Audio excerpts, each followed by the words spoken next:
Hi everyone. Now today your parents might think that I'm doing an April Fool's lesson, but I'm not. We are going to be making a bee bath so we can invite bees into our garden. Now I know we don't really like having wasps around us and it's kind of annoying to have bees around us, especially if you want to have like a picnic outside or just enjoy the weather outside in your garden.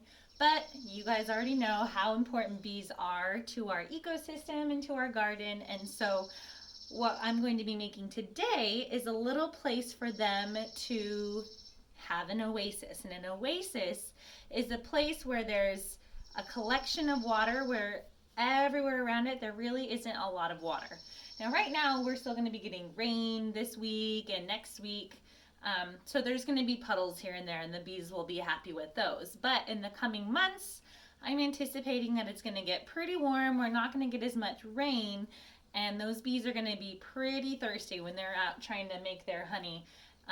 And so the guard bees, when they come find the water, they're going to go tell the hive where the water is. So just like the bees can tell each other where the good flowers are that have the good nectar, they can also tell each other where there's water.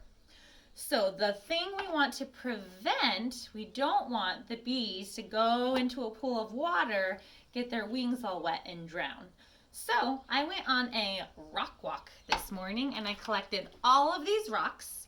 And so I'm going to make almost like a little pond, but I'm going to fill this old frisbee that I found. You could use a whole bunch of things. I'm going to include links to some different ideas. But again, I like to use things at home, things that are cheap or free even. I don't even know where this frisbee came from.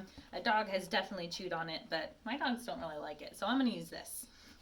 I'm going to fill it with rocks. That way the bees have somewhere to land when they're trying to get the water. They don't have to go all in the water and drown, which we don't want that to happen. We want to save the bees. So I think I'm going to start by just kind of rinsing off the rocks. It doesn't really do anything special, but I think it might just bring out the color of the rocks, so it'll be prettier for me. I don't know if the bees will appreciate it, but I think I will appreciate it. It's always nice to have a little bit more beauty in the garden. Let me see if I can bring the camera a little bit closer so that you can see how the rocks look a little bit different when the dirt is rinsed off. They're a little wet. Don't know how this will go, but let's see if you can see. Nope, that's definitely not going to work. Could I do something?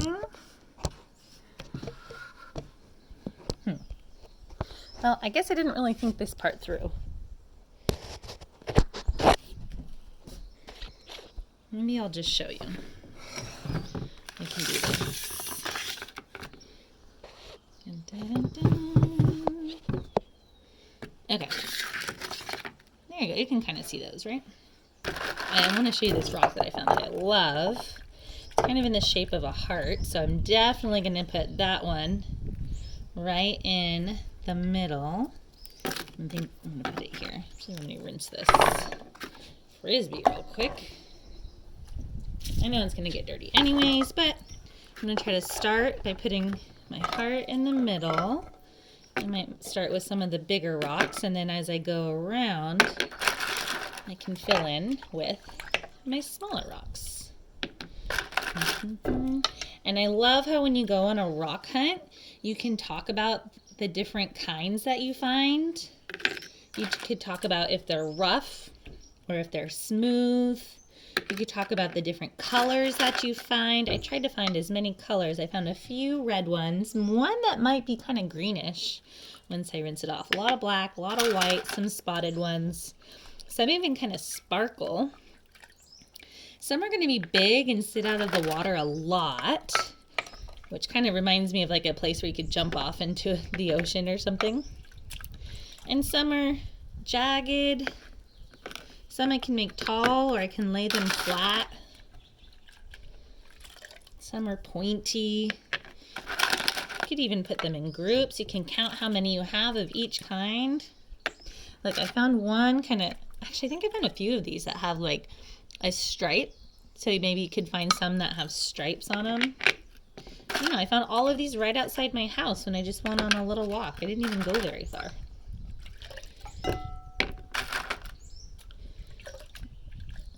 There's some more. Let's see if we can go a little bit faster here. Ooh, I'm really excited to see what these look like in the sunshine too. That one almost looks like it could be an arrowhead, which people long ago would sharpen some rocks and they would put them on sticks to use as tools for digging or other things. Like we have tools now. Yeah, I think the bees are gonna like this. I hope so anyways. Get into some of these smaller ones here, but those are good for filling in the gaps. If you remember when we did our macaroni ornament back in December, we kind of did the same thing in that circle. We started with the big ones and took up a lot of space. And then some people said, I'm done, I'm done. I said, wait a minute. I still see some space there. You could still put some smaller ones there. So when I'm all done, I'm hoping I could even move that. I just put a small one there, but I could put a medium one there. Ooh, this one's really jagged. If you're really interested in rocks, like I know some people are, you can even go online and look at the different kinds of rocks that you may have found. Sometimes we use rocks for even construction in our houses. Like there's marble that we use in our homes. Rocks are pretty cool. They have different properties you can read about or watch about. You can become a rock expert. Okay, I'm getting pretty close here. I really like the way this is turning out. Little spot, little spot, little spot. Ooh, this one's kind of a yellowish one. I don't have too many yellowish ones. Some of these might just sit on top of each other too. Little red ones.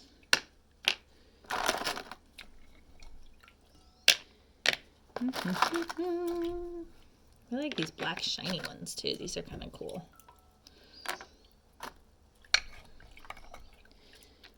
Ooh, that one's kind of neat.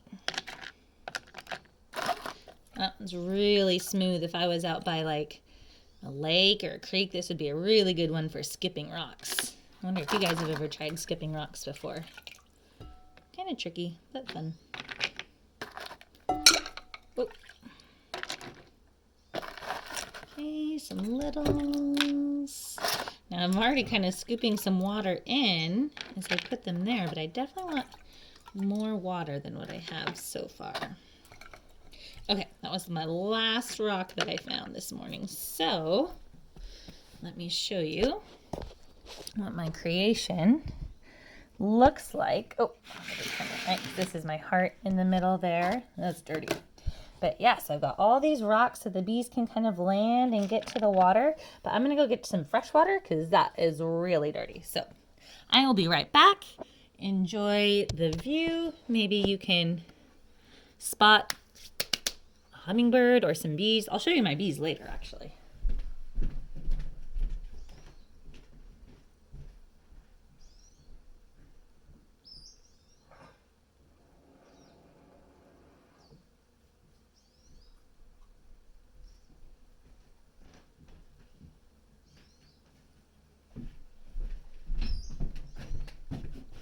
Okay, I'm back. Thanks for waiting. So I have a chair right here. Oh, I just spilled dirty water on me. That's okay. I'm washing my hands a lot. So I got some water. I'm just going to pour it in here. My frisbee is pretty shallow, which is just like if you've heard that word when you go swimming, like the shallow end, it's not super deep. So I don't need a lot of water. If you get something bigger, then you might need some more water. And the soap I used, it's eco-friendly, so it would be fine if there's a little bit of this soap mixed in. But some soaps you have to be careful with, so you might really want to rinse them off and get all the soap off. But here is it. So you can see And a bee could land on one of these rocks and still reach into the water. Maybe you even want to kind of move things around after you did that. But I'm really happy with how it turned out. So I'm going to go find a good spot for it in the garden.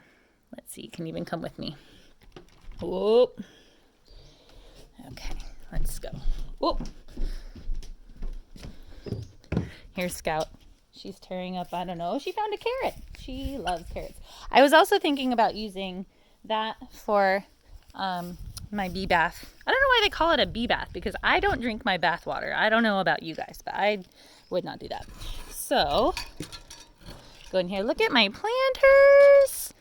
They haven't fallen yet, surprisingly. Okay, I think, oh, I'm just spilling water everywhere. I think I might put it, oh, maybe on top of something would be cool. But then I won't be able to see it. Okay, I might find a better spot. Oh, that's not super even. But I think for now that will have to do because pretty soon my garden's going to be full. It's going to be full of flowers and things. Oh, maybe this spot. Yeah, there, it kind of matches in with all the rocks now. Oh, it looks like I spilled too much water. I'll have to go put some in. And you might need to add some water too after you find a good spot for yours. And you put it because the sun's going to evaporate some of the water. It's going to go back up into the water cycle.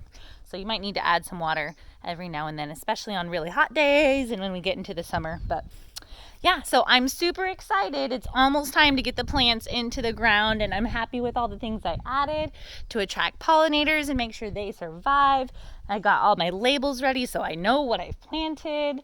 Got my hanging fruits. So I am so excited, and I'm really grateful that the weather has been great for me to do all these activities with you. And again, if you're not able to do any of these right now, no worries. Save the ideas for later. Maybe during spring break, maybe in the summer, maybe later, maybe at another time. But thanks for joining me.